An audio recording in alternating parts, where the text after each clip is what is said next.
구약성경 461쪽 사무엘상 31장 11절로 13절 말씀 제가 받들어 읽겠습니다.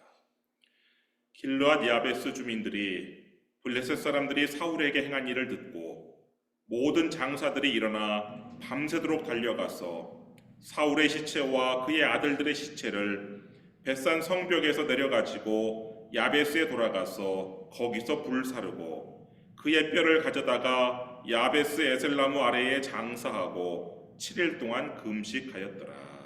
아멘. 예수님 당시에 유대인과 사마리아인은 서로 상종을 하지 않았습니다.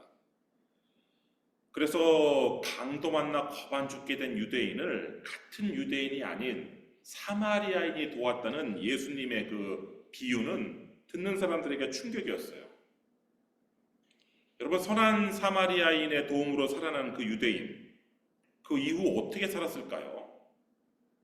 여전히 사마리아인과 상종을 하지 않으며 살았을까요? 아니면 선한 사마리아인에게 감사를 하면서 사마리아인들과 이웃이 되어 살았을까요?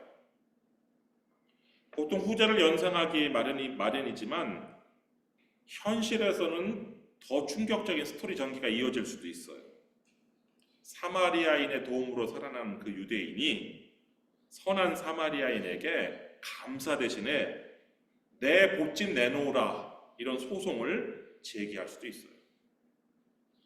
2006년 11월 달에 중국 난징의 27세 청년 펑위가 평소와 같이 출근 버스에서 내렸어요. 근데 버스 승강장에는 막 사람들이 넘쳐나고 이들은 막 서로 먼저 버스를 타려고 하다가 할머니 한 분이 넘어져서 크게 다쳤어요. 근데 아무도 할머니에게 관심이 없어요. 그래서 이 펑위가 그 넘어진 66세 할머니, 쉬술한 할머니를 부축해서 일으켜가지고 병원까지 동행을 했어요. 그 쉬술한 할머니는 이 젊은이에게 연신 고맙다고 이렇게 말을 했어요. 병원에서 검사 결과 이 쉬술한은 골절로 인해서 수술을 받아야 됐어요. 그래서 40여일간의 병원 생활을 했는데 그 쉬술한 할머니가 태어난 다음에 이 자신을 도와준 이 펑위를 자신을 밀어 넘어뜨린 가해자로 지목하면서 총 13만 6천 위안, 미화로 약 2만 불의 배상금을 요구하는 소송을 제기했어요. 선한 사마리아인에게 돌아온 것은 감사 인사가 아니라 손해배상 소송이었던 것이죠. 여러분, 안타깝지만 이 세상에는 은혜를 원수로 갚는 사람들이 있어요. 그런 사람들에 대해서 성경은 이렇게 말씀하고 있습니다. 잠언 17장 13절, 누구든지 악으로 선을 갚으면 악이 그 집을 떠나지 아니하리라. 한갓 동물도 은혜를 알고 은혜를 갚습니다. 근데 사람이 은혜를 원수로 갚는다면 그 사람은 짐승만도 못한 인간이 되는 거예요. 다행히 오늘 본문은 은혜를 알고 은혜를 갚는 사람들의 이야기예요. 이 길르앗 야베스 사람들은 요단강 동편에 사는 사람들이에요. 우리가 요단강을 중심으로 요단 서편은 통칭해서 가나안이라고 부르고 요단 동편은 통칭해서 길르앗 이렇게 부르는데 이 길르앗 지역은 이 암몬과 국경을 맞대고 있어요. 이 가나안 지역은 이 블레셋과 국경을 맞대고 있다면 이 길르앗은 암몬과 국경을 맞대고 있는데 지금부터 40년 전에 이 암몬이 이 길르앗을 침략한 적이 있었어요. 그래서 이 암몬 왕 나하스가 이 길르앗 야베스를 포위했어요. 근데 야베스 사람들이 암만 해도 우리가 저 암몬 군대와 싸워서 승산이 없어요. 그래서 이 길르앗 야베스 사람들이 항복하겠다는 의사를 이 암몬 왕 나하스에게 전했어요. 우리가 이제 너희를 섬기겠다. 그런데 암몬 왕 나하스가 그 항복하겠다는 이 야베스 사람들에게 이렇게 얘기를 해요. 사무엘상 11장 2절, 암몬 사람 나하스가 그들에게 이르되 내가 너희 오른 눈을 다 빼야 너희와 언약하리라. 내가 온 이스라엘을 이같이 모욕하리라. 그러니까 이거는 뭐 안 하겠다는 거잖아요. 그냥 니네 다 오른 눈 빼고 나오면 내가 해줄게. 그러니까 이거는 그냥 안 하겠다는 거잖아요. 이때 야베스 사람들을 구원한 사람이 누구냐? 사울 왕이었어요. 사울은 이스라엘 전체에서 33만 명의 구원병을 이끌고서는 이 길르앗 야베스로 와가지고 이 암몬 왕 나하스하고 싸워서 이 야베스 사람들을 건져줬어요. 그때 사울의 나이가 40세였어요. 그리고 지금 40년이 흘렀어요.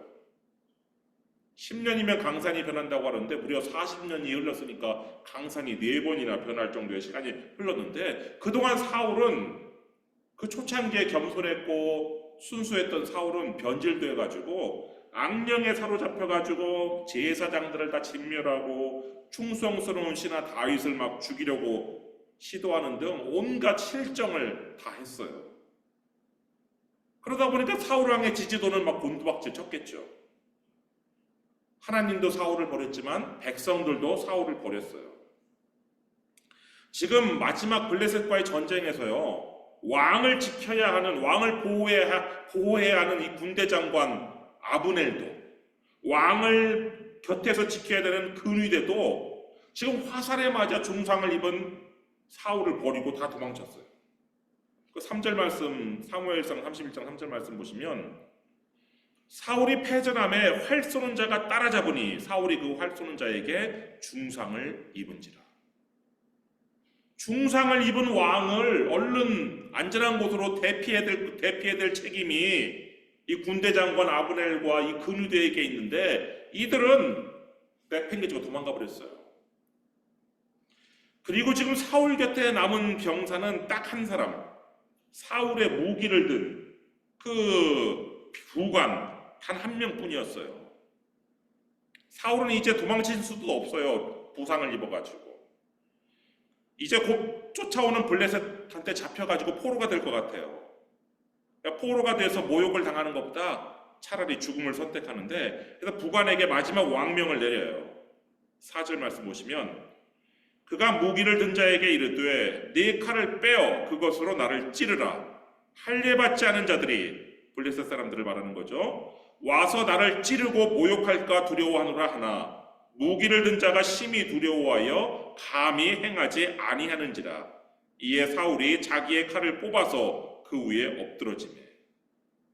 근데 이 부관이 이 왕명을 받드는 것을 주저하는 거예요. 하나님의 기름 부음 받은 사울 왕을 찔러서 죽이는 것을 두려워했어요. 그래서 사울이 자결을 하는데, 지금 사울은요, 큰 부상으로 칼을 자기의 몸에 찌를 힘도 남아있지 않았어요.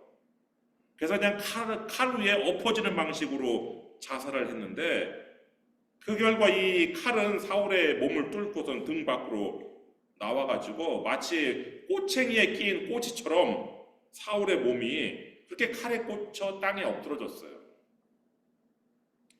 이런 상황인데도 아무도 왕의 시신을 거두러 오지 않아요.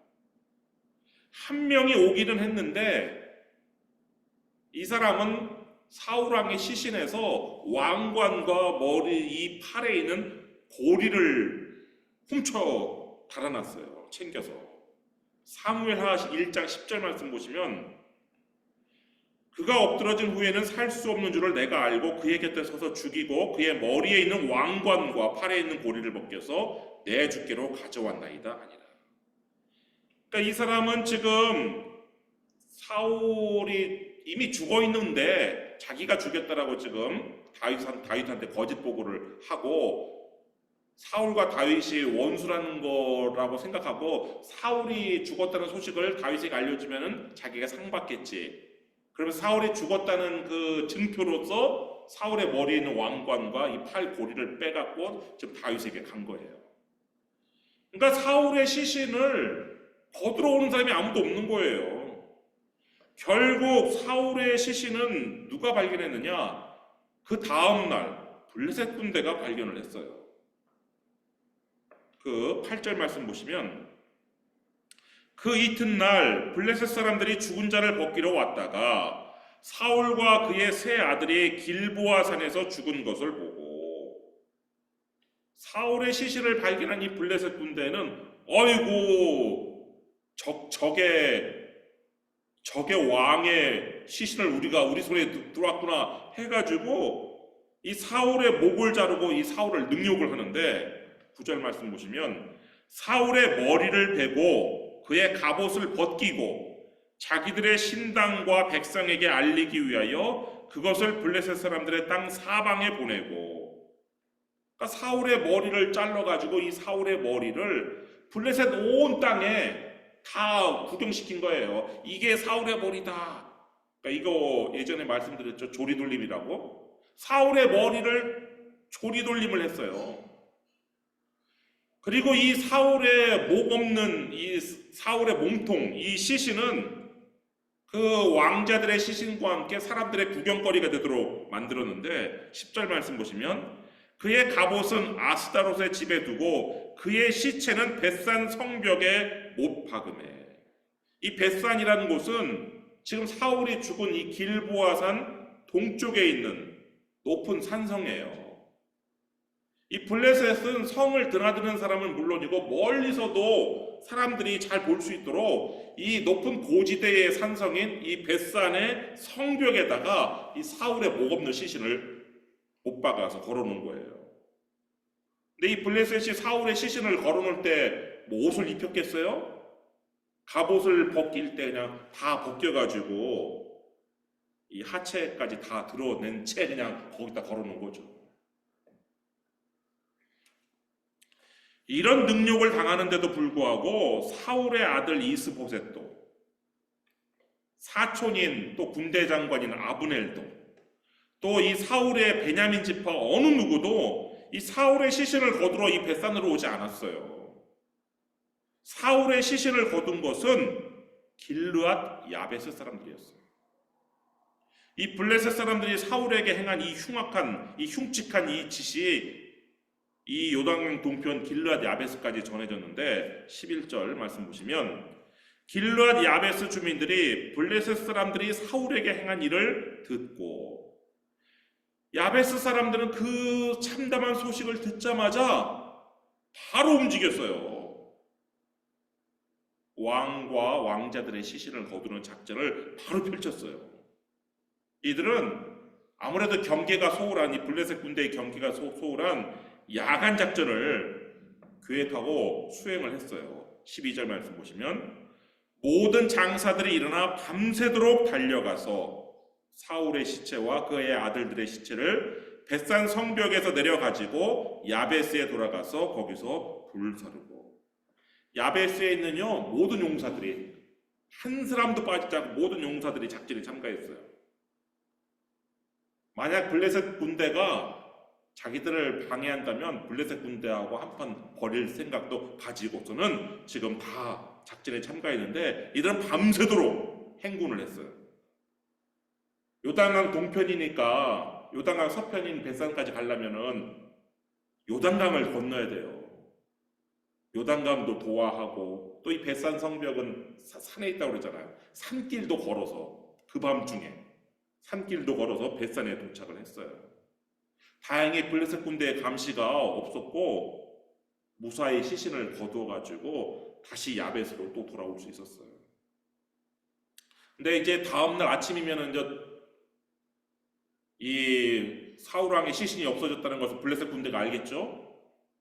그래서 블레셋 군대가 수색하면서 야베스까지 올 수 있잖아요.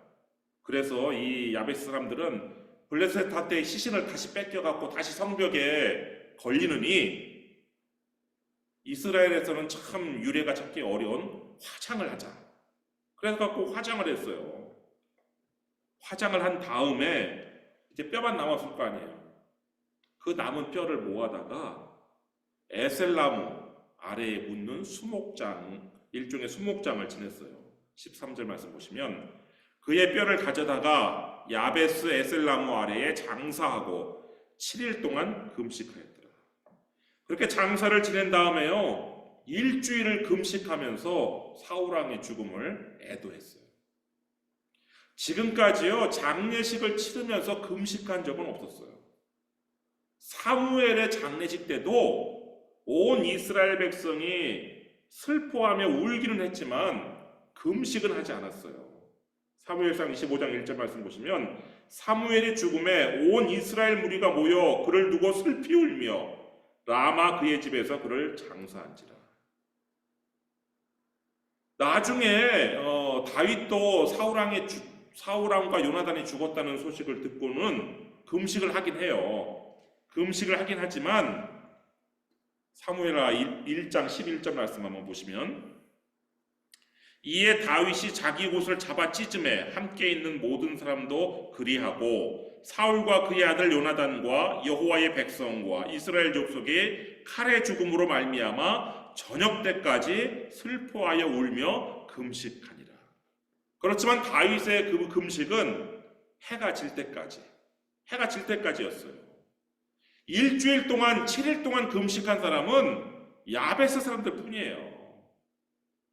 이와 같이 길르앗 야베스 사람들은 40년 전에 받은 은혜로 갚은 그런 사람들이에요.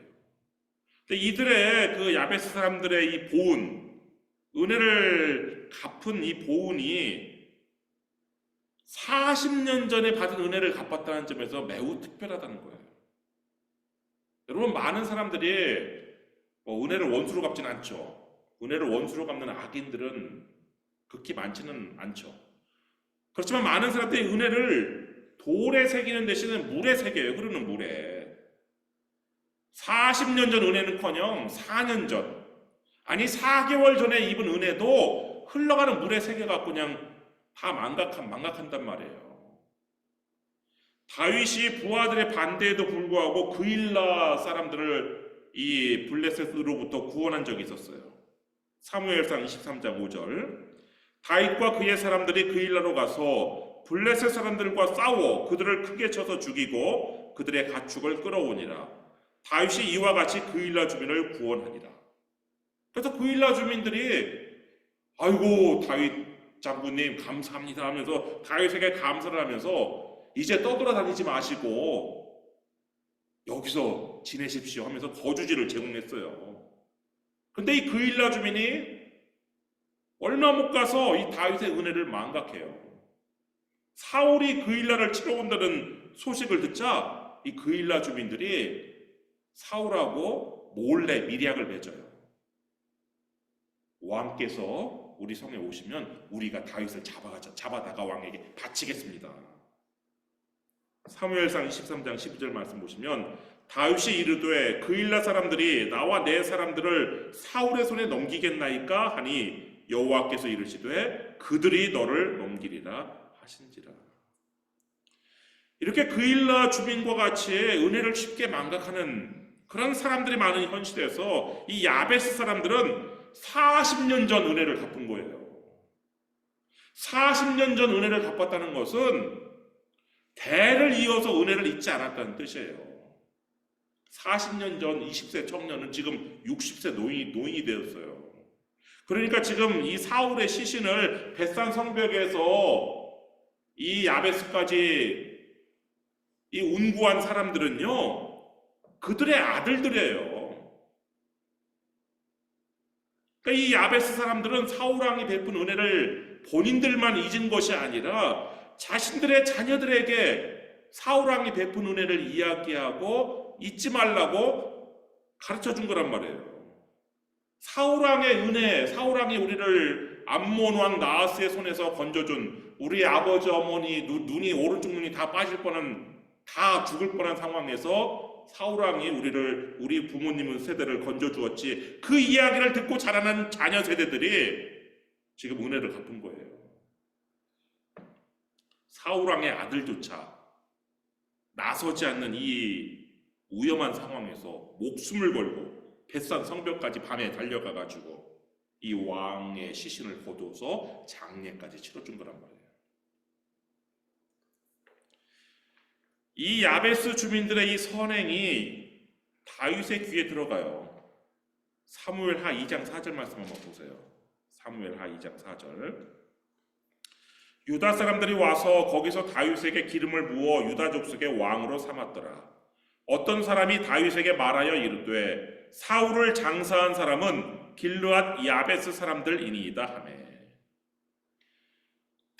다윗을 이제 사울 왕이 죽었으니까 이 유다 지파는 그럼 우리 다윗을 왕으로 추대하자 하고 유다 사람들이 다윗에게 와갖고 기름 부어서 왕으로 삼았어요.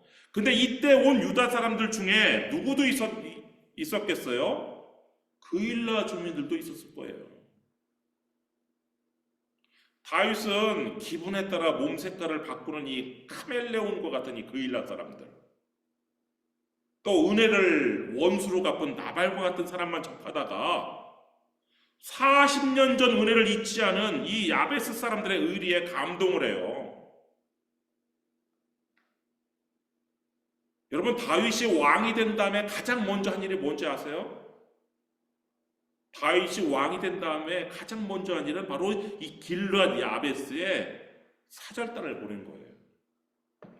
사무엘하 2장 5절 말씀 보시면 다윗이 길르앗 야베스 사람들에게 전령들을 보내 그들에게 이르되 너희가 너희 주 사울에게 이처럼 은혜를 베풀어 그를 장사하였으니 여호와께 복을 받을지어다. 다윗은 이 야베스 사람들에게 하나님의 복이 임하기를 기원해 주었어요. 그리고 너희들이 하나님의 복을 받을 뿐만 아니라 나도 너희들을 선대하겠다라고 약조를 해요. 6절 말씀 보시면 너희가 이 일을 하였으니 이제 여호와께서 은혜와 진리로 너희에게 베푸시기를 원하고 나도 이 선한 일을 너희에게 갚으리니. 그래서 뭘 갚겠다라고 약속을 했냐면 이제 이 지금 길르앗 야베스 사람들은 사울에게 은혜를 베풀고 의리를 지키긴 했는데 이 다음에 일어날 후폭풍의 걱정인 거예요. 블레셋이 아니 어떤 놈이 우리가 걸어놓은 시신을 훔쳐갔지? 조사한 다음에 길르앗 야베스라는 걸 알고 길르앗 야베스로 대군을 이끌고 쳐들어오는 거, 그게 좀 두려운 거예요. 그런데 다윗이 자기가 지켜주겠다라고, 그게 바로 이 다윗이 선대하겠다라고, 이 야베스는 선대하겠다라고 약조한 내용이에요. 그러면서 블레셋의 보복을 두려워하지 말고 너희들 용기를 내고 있어. 내가 이제 왕이 되었으니까 내가 이제부터는 너희들을 지켜줄게 라는 그런 약속을 하며 권면을 하는 거예요. 7절 말씀 보시면 이제 너희는 손을 강하게 하고 담대히 할지어다. 너희 주 사울이 죽었고 또 유다 족속이 내게 기름을 부어 그들의 왕으로 삼았음이니라 하니라. 근데 다행히 블레셋이 그렇게까지 막 요단강을 건너서까지 쳐들어오지는 않았어요. 다행히. 그래서 다윗이 길르앗 야베스를 지켜주기 위해서 어떤 블레셋과의 전쟁을 벌이지는 않았지만 이 길르앗 야베스 사람들의 의리에 감동한 다윗이 왕이 된 다음에 가장 먼저 이런 일을 했어요. 뿐만 아니라 다윗은 나중에 사울의 장례를 정식으로 치러주는데 사무엘하 21장 13절 말씀 보시면 다윗이 그곳에서 사울의 뼈와 그의 아들 요나단의 뼈를 가지고 올라오매 사람들이 그 달려 죽은 자들의 뼈를 거두었다가 다윗이 직접 길르앗 야베스까지 가서 그 야베스의 에셀나무 아래에 묻힌 이 사울의 뼈와 요나단의 뼈 그리고 그 다른 왕자들의 뼈까지 같이 다 수습을 했어요. 그래서 사울의 고향 베냐민 땅으로 옮겼어요. 그런 다음에 사울의 아버지 기스의 묘에 합장을 했어요. 사무엘하 21장 14절 사울과 그의 아들 요나단의 뼈와 함께 베냐민 땅 셀라에서 그의 아버지 기스의 묘에 장사하되 모두 왕의 명령을 따라 행하니라. 그 후에야 하나님이 그 땅을 위한 기도를 들으시니라. 여러분, 이 세상에는 은혜를 원수로 갚는 악인도 있고 원수를 원수로 갚는 평범한 범인도 있어요. 그러나 다윗은 원수를 은혜로 갚는 의인이었어요. 자신을 그렇게 죽이려고 했던 사울, 아무 까닭 없이 자신을 죽이려고 했던 사울을 2번이나 살려주고 사울의 죽음 앞에서 하루를 금식했으며 이 사울의 뼈라도 고향 땅에 안장될 수 있도록 노력했단 말이에요. 우리 그리스도인들은 이 목표한 그 최고의 목표치가 바로 원수를 은혜로 갚는 이런 단계죠. 그것이 바로 예수님께서 말씀하신 내 원수를 사랑하라, 그 가르침과 상통하는 것이죠. 그러나 적어도 우리가 원수를 은혜로 갚는 그런 수준의 도덕 수준에까지 이르지는 못할지라도 적어도 은혜를 은혜로 갚는 그런 선한 사람은 적어도 그 정도는 되어야 되는 것이죠. 하나님께서는요, 은혜를 은혜로 갚는 사람들에게 복을 내리시는 분이에요. 우리 와일리 한인감리교회 성도들이 은혜를 은혜로 갚는 사람들이 되어서 하나님께 복 받기를 주님의 이름으로 축원합니다. 기도하겠습니다.